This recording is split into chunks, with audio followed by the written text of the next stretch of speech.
বাংলার আবহাওয়ার mood swing. শহরে ফের নিম্নমুখী পারদ, স্বাভাবিকের থেকে 2.4 ডিগ্রি কম শহরের তাপমাত্রা। শহরের সর্বনিম্ন তাপমাত্রা 16.3 ডিগ্রি সেলসিয়াস। কলকাতার আবহাওয়ায় মুড সুইং। আমাদের সঙ্গে ফোন লাইনে রয়েছেন আমাদের প্রতিনিধি শাশ্বতী রায়। শাশ্বতী, শহরে ফের নিম্নমুখী পারদ, কি খবর রয়েছে? দেখো, তাপমাত্রার পারদ ফের নিম্নমুখী এবং গত দুদিনের তুলনায় আজকে স্বাভাবিকের থেকে প্রায় 2.4 ডিগ্রি কম রয়েছে সর্বনিম্ন তাপমাত্রা, এবং 16.3 ডিগ্রি আজকে শহরের সর্বনিম্ন তাপমাত্রা। রাতে এবং সকালের দিকে হালকা শীতের অনুভূতি কিন্তু এখনো পর্যন্ত জারি রয়েছে, যেখানে পূর্বাভাস ছিল যে ধীরে ধীরে তাপমাত্রা ঊর্ধ্বমুখী হবে, তবে এই সপ্তাহ জুড়ে কিন্তু তাপমাত্রা ঊর্ধ্বমুখী হওয়ারই সম্ভাবনা রয়েছে।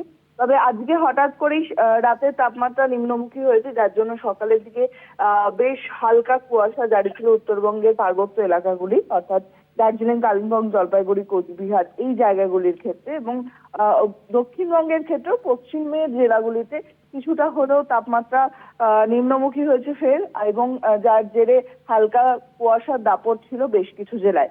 এই পরিস্থিতি কিন্তু আগামী 1 থেকে 2 দিন জারি থাকবে, তারপর ধীরে ধীরে তাপমাত্রা ঊর্ধ্বমুখী হওয়ার সম্ভাবনা রয়েছে। কার্যত বলা যায় যে দোল পর্যন্ত এই শীতের খামখেয়ালিপনা বা হালকা শীতের যে অনুভূতি তা জারি থাকবে, কিন্তু তাপমাত্রা ঊর্ধ্বমুখী হওয়ারও পূর্বাভাস জারি করছে আলিপুর আবহাওয়া দপ্তর। সেই অনুযায়ী এই সপ্তাহের শেষে গিয়ে 17 থেকে 18 ডিগ্রি কাছাকাছি হতে পারে সর্বনিম্ন তাপমাত্রা।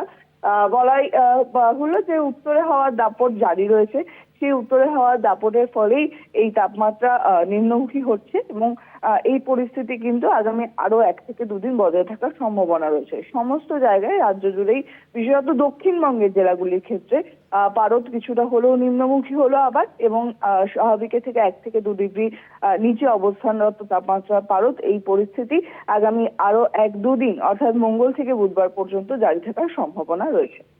ধন্যবাদ তোমায় শাশ্বতী। আমাদের সঙ্গে ফোন লাইনে ছিলেন আমাদের প্রতিনিধি শাশ্বতী রায়।